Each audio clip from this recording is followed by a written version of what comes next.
giving a message to you that it's not over. We fought for a sovereignty, we fought for independent status, but we fought for economic freedom too. And you know what? We are failing the war of economic freedom because we have demarcated it the way the colonizers left it. We leave the economic freedom wall for Mozambique alone, for South Africa alone, for Botswana alone, for Kenya alone, for Nigeria alone, for Ghana alone. That's where we make a mistake. This was a war that was supposed to be fought unitarily by all Africans. Because this struggle is more than the struggle for sovereignty. The struggle that our founding fathers fought to find independence of Africa is too huge. And today's economic war is more huger or bigger. Why? Because it has to touch each and every soul of an African child. It has to touch each and every grandchild that Kenneth Kaunda has left today. This is why this is huge war, more than what our founding fathers fought for. And you know, this war for economic independence is a war that is within. Because today, parents in each and every home, they are fighting for one thing: money. Economic independence. Economic freedom. And it's not a war against those that went. It is a war within. And for this war to be won, Africa must be one. For this war to be, Africa must be one continental home for everyone. Not what we hear, South Africa, Botswana. If we fight this economic independence through that process, then we have already failed before we start. Unfortunately, in the next 21 days, we will be burying the freedom fighter, par excellence, Kenneth David Kaunda. And he is going to be buried when this independence wall has not been won yet. I urge you who are in the governments today, as you go, if you will, as you go to escort this founding father of Africa, remember that he has left a wall in your hands of economic independence, and he still talks to you as he goes to the grave that economic freedom wall will be won when there are no borders, the way they did when they allowed some Nyoma to cross the borders into Lusaka.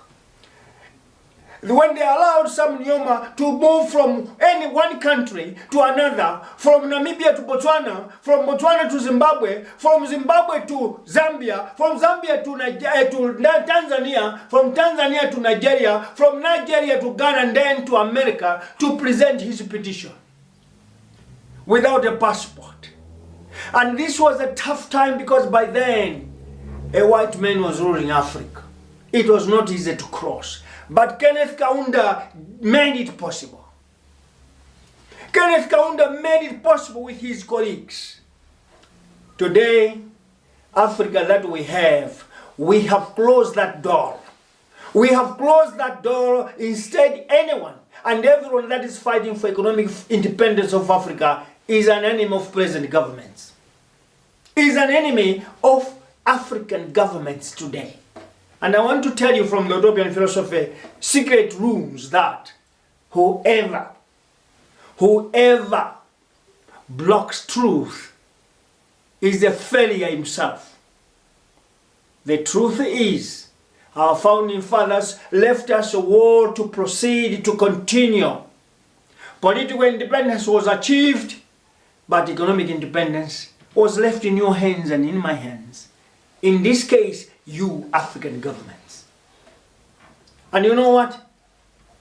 If there is any powers apart from the powers that we know, then they are laughing at us. You know what? The colonizers, wherever they are sitting, they are laughing at us. That Africa is the richest continent in the world. Africa has resources that no any other continent has. Why are they crying?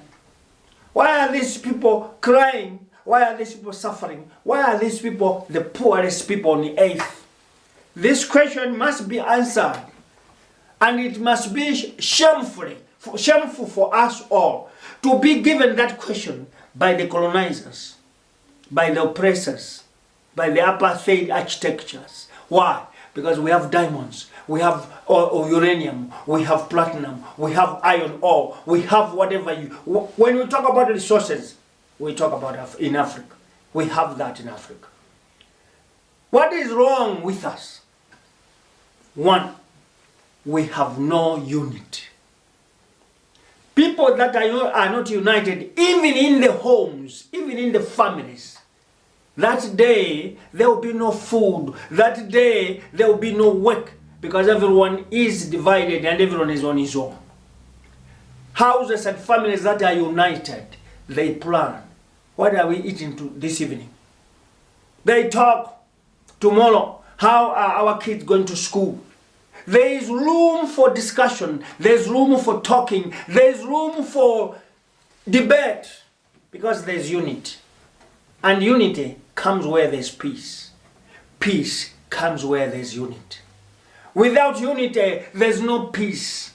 Without peace, there's no unity. Africa, wise up. Wise up, so that we must know that without unity, there's no peace. And without peace, there is no unity.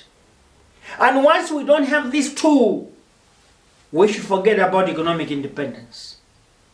Because economists say that if you know about accountants, accountants like to be in an office where even there's no air conditioner. Why? They don't like noise.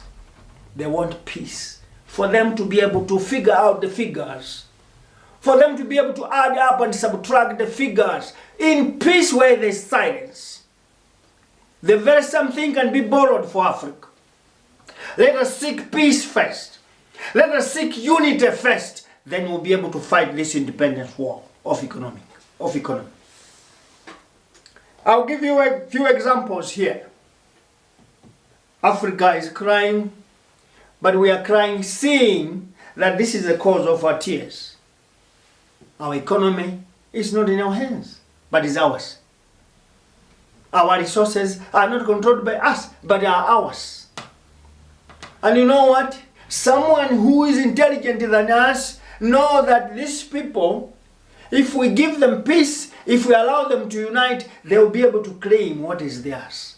What should we do? They use whatever they get from Africa to make us start fighting, to make us implement rules that divide us more. There is COVID-19 today. Corona, which is killing badly. And it's even counted in stages. Wave 1, wave 2, wave 3. Who knows? It's coming to wave 4. All these are happening. And when the laws are being hardened to defeat this pandemic, we go on closing up of borders. No restrictions, no movements of people, no crossing out of borders. And this is part of the organizations that are controlling this disease. Part of a condition. You know why? They want our economy to get down. Once the economy gets down, you give them more power and more ammunition to control you. And that's what is happening. COVID-19 requires that we should make sure that we live in a house where the ventilation is open. Meaning that we have to be open so that air cannot suffocate us. We should be able to breathe out.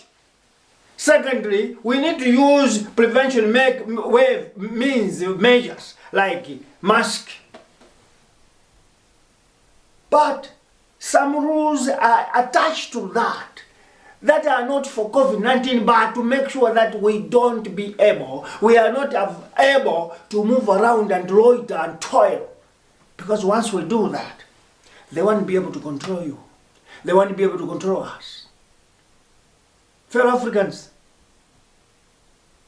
I have a WhatsApp group profile message that is in my WhatsApp profile message. It says, greater truth begins as blasphemy. Truth always, when it's coming, it comes as a blasphemy. And this is what Utopian philosophy is preaching. The truth always comes as blasphemy. You say, no, it can't be like that. But that is how it is. That is exactly how it is. Africa must open its borders. Africa must free its people to go and toil. So that whatever they get, whatever they collect, they bring home. And that's the beginning of economic foundation. The political freedom that the men we are mourning today, Kenneth David Kaunda, the politics that they fought and won, they did not complete it. They left it for you and me to complete. And you know what? These 21 days that we are mourning Kenneth Kaunda, it was a time whereby we could reflect which ways and which processes and means they used to fight for the freedom of Africa. You know what? Kenneth Kaunda came from Zambia. Julius Nyerere came from Tanganyika, today Tanzania. Joshua Nkomo came from Zimbabwe, Southern Rhodesia then. Seretse Khama came from Botswana. Kwame Nkrumah came from far Ghana. Nnamdi Azikiwe came from Nigeria. Sekou Toure came from Guinea. Abdul Gamal came from Egypt. These people did not know or count things about borders. Did not count things about nationalities. They said the umbrella of all is that we are all Africans, black people.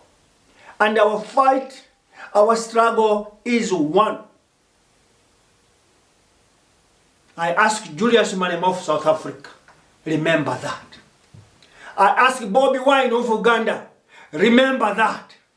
I asked my brothers and sisters in Ghana, Nigeria, Morocco, Mali, Kenya, remember that. Our founding fathers managed to fight and defeat this political war because they did not regard each other based on the nationalities.